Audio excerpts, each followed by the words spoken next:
Meus queridos irmãos e irmãs, a palavra de Deus, como nós sabemos, ela é viva e eficaz. Uma faca de dois gumes. E a palavra de Deus, ao contrário do que muita gente pensa, que a Bíblia, o Evangelho, a palavra de Deus, ela existe para nos trazer paz, para nos trazer um certo consolo para o nosso coração. Eu acho isso tudo bobagem. A palavra de Deus, ela existe para nos deixar em crise, para nos angustiar. É isso que existe a palavra de Deus. Quem lê o Evangelho nessa perspectiva de uma espécie de autoajuda, lê de maneira equivocada, não vai encontrar nada. O Evangelho é duro. As palavras de Jesus é assim. Quando ele percebe que a gente está muito, então eu sou o bom pastor da vida com suas ovelhas. Ele então nos dá uma tranquilizada. Eu estou com vocês, mas é duro seguir Jesus. E como é que nós conseguimos entender qual é o único caminho, na verdade, para que nós entendamos o que a palavra de Deus suscita em nós? Pedindo a Deus, não a outra pessoa, mas unicamente a Deus, a sabedoria que vem do Espírito Santo. É por isso que nós ouvimos o livro da sabedoria. Veja como é atual essa palavra. Qual é o homem que pode conhecer os desígnios de Deus? Ou quem pode imaginar o desígnio do Senhor?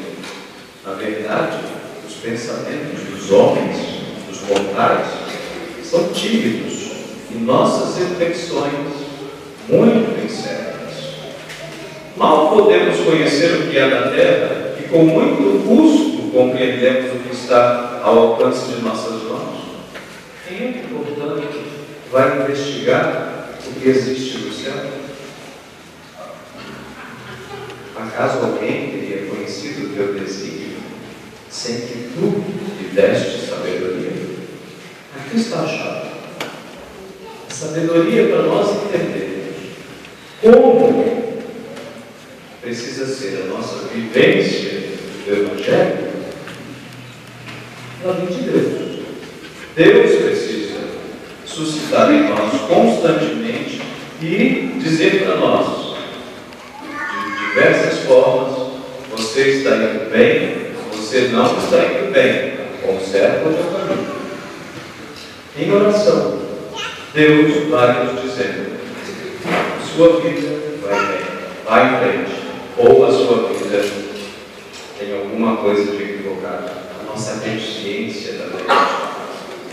E aí que nós chegamos então, através de pedir a Deus a graça da sabedoria, as luzes do Espírito Santo, para que nós possamos entender e saber, na verdade, como é que está sendo a nossa vivência cristã, a nossa vida de discípulo.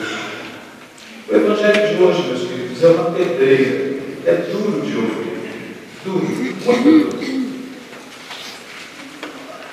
Mas é necessário ouvir, e mais necessário ainda, depois da lista, refletir e se olhar, se autoavaliar. Vamos ver o Evangelho. O texto começa assim: grandes multidões acompanhavam Jesus, vocês sabem, caminhava por ali e tinha sempre muita gente em torno dele. Muita gente. Não sei se tanta gente como na jornada da juventude, mas tinha muita gente que era atrás de Jesus. Alguns porque queriam ouvir, outros porque queriam ver, outros porque queriam tocar na sua roupa e ficarem curados, outros porque queriam pão, outros porque queriam peixe, outros porque queriam ser acolhidos. Enfim, eram muitos os motivos. E o texto então começa dizendo: grandes multidões seguiam Jesus. E logo depois disso, dessa introdução, que é importantíssima, o texto vai dizer: Voltando-se, ele lhes disse. Jesus sabe, ele tem uma percepção única das pessoas. Ele sabe quem são as pessoas que seguem ele. E ele sabe que nem todo mundo que está atrás dele está pelos melhores motivos. E é por isso que ele vai dizer. É como se ele dissesse assim, se ele estivesse caminhando e se voltasse para a multidão e dissesse: opa, eu vou falar uma coisa para vocês, para que depois vocês digam que eu não avisei. E nem fiquem frustrados lá na frente. Se vocês querem me seguir, estas são as regras. A primeira regra: se alguém vem a mim, mas não se desapega de seu pai e sua mãe, houve problema aqui. Problema de tradução. Se alguém vem a mim, mas não se desapega, não existe essa palavra, se desapegar. Na verdade, na tradução, a melhor tradução, Jesus vai dizer: se alguém vem a mim, palavra forte, mas não odeia seu pai e sua mãe, sua mulher e seus filhos, seus irmãos e suas irmãs, e até sua própria vida, não é digno de mim. Só que esse ódio que Jesus propõe não é este ódio que nós entendemos, um ódio movido pela emoção, pela raiva. Não é isso. O ódio que Jesus diz, quer dizer, na verdade, vai nesta linha. Se alguém vem a mim, mas não me ama mais do que a seu pai e sua mãe, seus irmãos, seus filhos, sua mulher, não pode ser meu discípulo. É isso. Jesus, meus queridos, ele não quer concorrer com os nossos outros amores. Ele não fica bravo se você ama o seu pai, se você ama sua mãe, se você ama o seu filho, ele tem que amar mesmo. Ele até por isso ele propõe que nós amemos os nossos inimigos, né? A proposta de Jesus é de amor. Só que nós não podemos nos esquecer de que ele tem uma exigência. Eu preciso ser o seu grande amor. Eu preciso ser o seu grande amor. Porque se eu não for, você não vai conseguir me seguir. Você não pode ser meu discípulo se você não entender que eu sou mais do que a sua mãe, que eu sou mais do que o seu pai, que eu sou mais do que o seu filho, que eu sou mais até mesmo do que a sua mãe, porque eu sou Deus. Se você não me tem este amor diferenciado, você não pode ser meu discípulo. Não pode ser. E as palavras de Jesus são duras, são taxativas. Não pode ser. Não dá para ser de outro jeito. Ou é assim, ou não vai ser. Depois ele vai dizer: quem não carrega a sua cruz e não caminha atrás de mim, não pode ser meu discípulo. Nós queremos uma religião, sobretudo religião cristã. Se nós fôssemos budistas, tudo zen. Mas a religião cristã, ela passa pela experiência da cruz. Quem quer ser discípulo de Jesus precisa abraçar a cruz. Mas que cruz é essa? Às vezes, eu percebo que as pessoas têm em casa uma pequena fábrica de cruzes. E elas ficam fabricando cruzes para elas carregarem. Você não precisa fabricar cruz para você carregar. A cruz se impõe. A cruz se impõe. Sempre. E eu simplesmente abraço.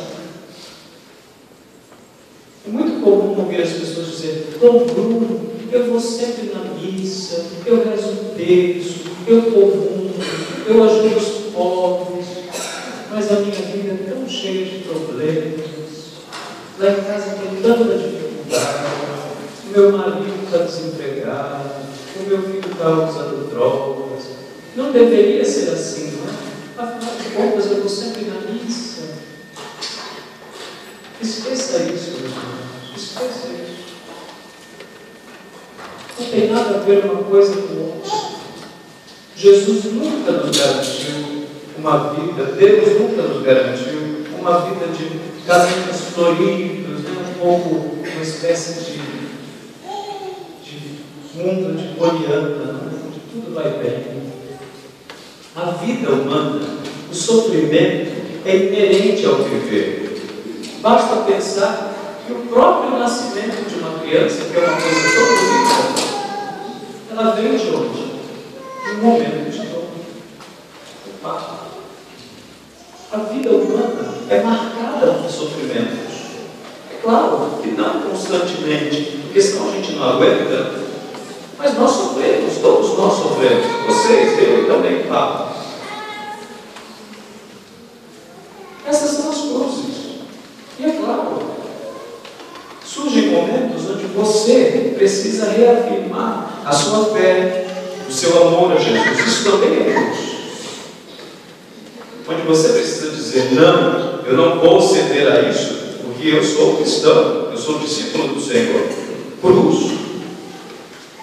O cristão, o bom discípulo, nem sempre é aplaudido, nem sempre é compreendido, nem sempre é querido. Vocês aqui são uma comunidade cristã, uma paróquia específica.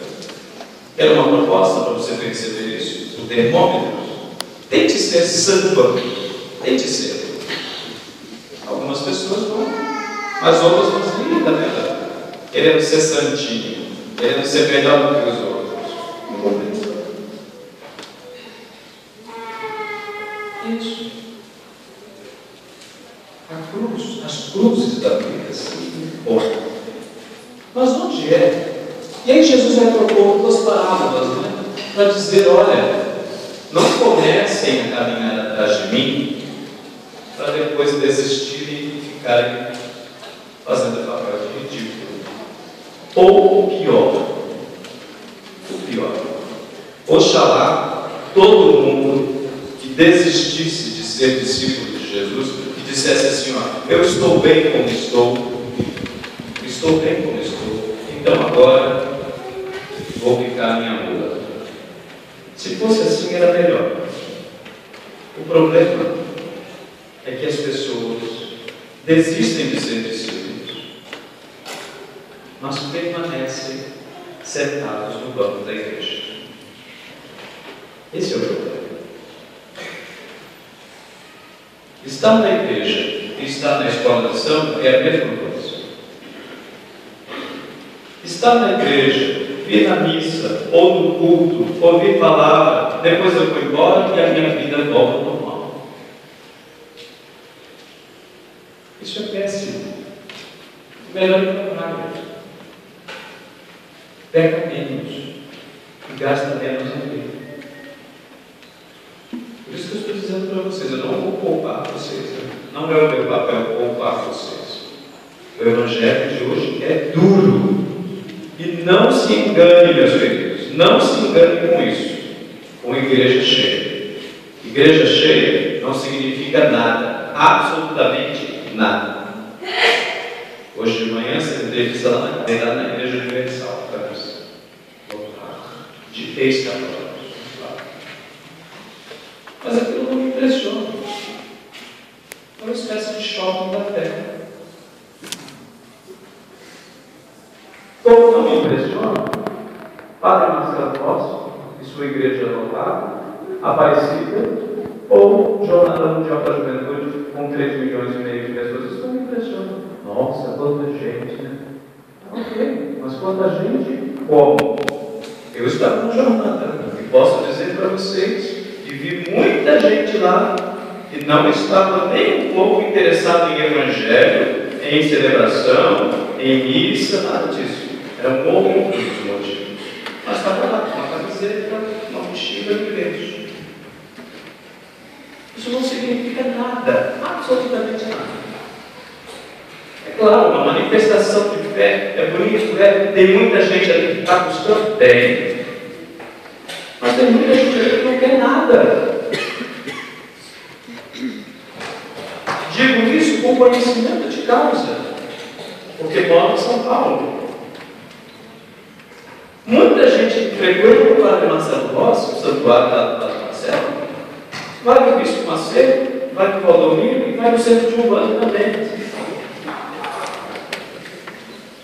Eles não estão ali porque são discípulos de Jesus. Eles estão ali procurando o que Deus pode dar. Uma cura, um milagre, um trabalho, enfim. Mesma coisa do Evangelho. Grandes multidões. Ouviram, né? Grandes multidões estavam atrás de Jesus. Por quê? Porque queriam ser discípulos? Porque queriam perder a vida? Porque queriam abraçar a cruz? Ou porque queriam alguma coisa que ele podia oferecer? Então não nos enganemos, a gente se engana muito com essa coisa de multidão. Nossa, quanta gente! E daí?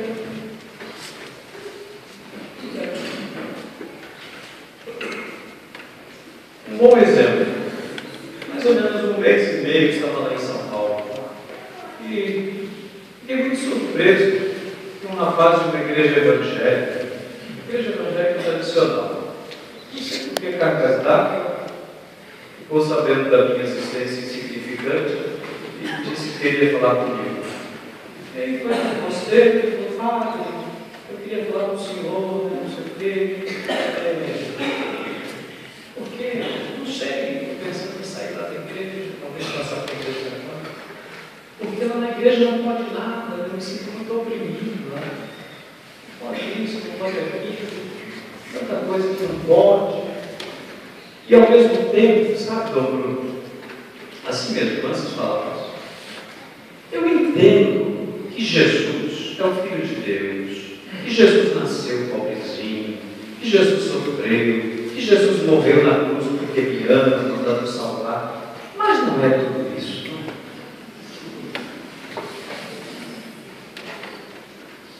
Não é tudo isso. Então vocês percebem que o problema não é só aqui, em qualquer igreja. Quando Jesus não é tudo isso, meu irmão, tchau, vai viver a sua vida, vai ser feliz, vai na praia, vai pescar. Entende? Quando Jesus não é tudo isso, o que você está fazendo na igreja? Está perdendo sua vida. Quando Jesus não é tudo isso, por que eu vou ser padre? Ou monge? E quanta gente, meus queridos, e entre nós, não pensa da mesma maneira? Não é tudo isso. Não é toda essa coisa de radical. Não pode ser meu discípulo. Não é bem assim. Eu vou na igreja, mas não pisa no meu carro.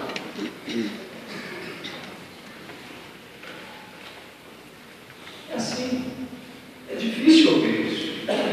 Quando eu estou falando para vocês, na verdade eu estou falando para mim. Eu estou falando para mim e estou falando tão alto que vocês estão ouvindo.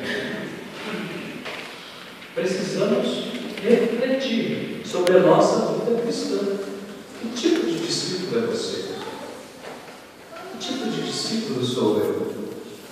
Por que você está atrás de Jesus? Por quê? Por que você vem à missa? Por que você vem à igreja? Por que você reza? Por que você insiste com Jesus? Isso é um questionamento que nós precisamos fazer. O Evangelho de hoje, sobretudo esse dia, é uma pedreira, é coisa para a gente refletir muito, pensar muito, se autoavaliar. Se autoavaliar. Se eu fosse dizer para vocês as minhas experiências, as coisas que eu escuto, vocês perdiam até os cabelos.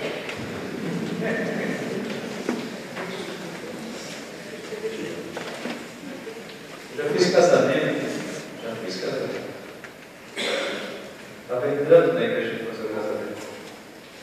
E veio uma pessoa dizendo: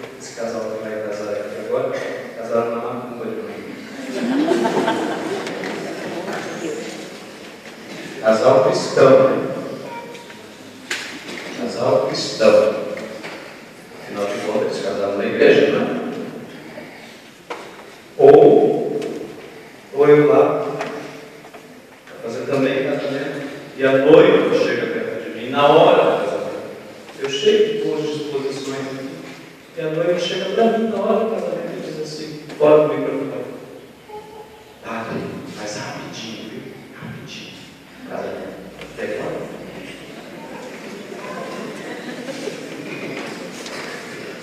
E vida cristã. Eu vou na igreja. Todo domingo eu vou na igreja. E por aí vai. Padre, eu sou católico, sou muito católico. Tenho muita fé. Muita. Vou na igreja. Às vezes vou lá no Trigueirinho, que é um centro espírita. Porque lá também é do Pai Nosso, Ave Maria. Tudo é a mesma coisa, tudo fala de Deus. Não é? É só Deus. Percebem os equívocos? Equívoco grave. Tudo é de Deus. Rezou do Pai Nosso é de Deus. Falou de amor é de Deus. Falou de bem é de Deus. Tudo é de Deus. Em todos os lugares eu posso ser discípulo de Jesus. Quanta bobagem! Querido, meu irmão, minha irmã, você quer saber se a sua vida, de fato, está sendo vida de discípulo? É tão simples. O Evangelho. Pegue o Evangelho, leia e olhe para a sua vida. É isso. Está batendo? Nota 10. Não está batendo? Preciso repensar o caminho. É isso. Simples. Evangelho e eu. Eu e o Evangelho. É isso. Somente isso. É isso que nós precisamos nos convencer. Jesus precisa ser alguém para nós. Precisa. Precisa ser o nosso amor. Precisa. Eu digo isso para os padres, né? Eu vou pregar aqui para eles. Se Jesus não for o meu amor, é certo que eu vou ter muitos amigos. Certo. Muito certo. Mas isso serve para os padres, para as freiras e também para você. Eu apelo pelo Evangelho, não é só para mim, para todos. E se dispõe a seguir Jesus. Jesus precisa ser o amor da nossa. O amor. E dele todos os outros amores. O Evangelho é duro sim, mas é necessário para a gente se repensar. Portanto, guardemos sobretudo esta palavra de Jesus. Se eu não sou o seu amor, se eu não sou alguém para você, se eu não sou Deus para você, e se a minha vida não é capaz de transformar a sua vida, então você não pode ser meu discípulo.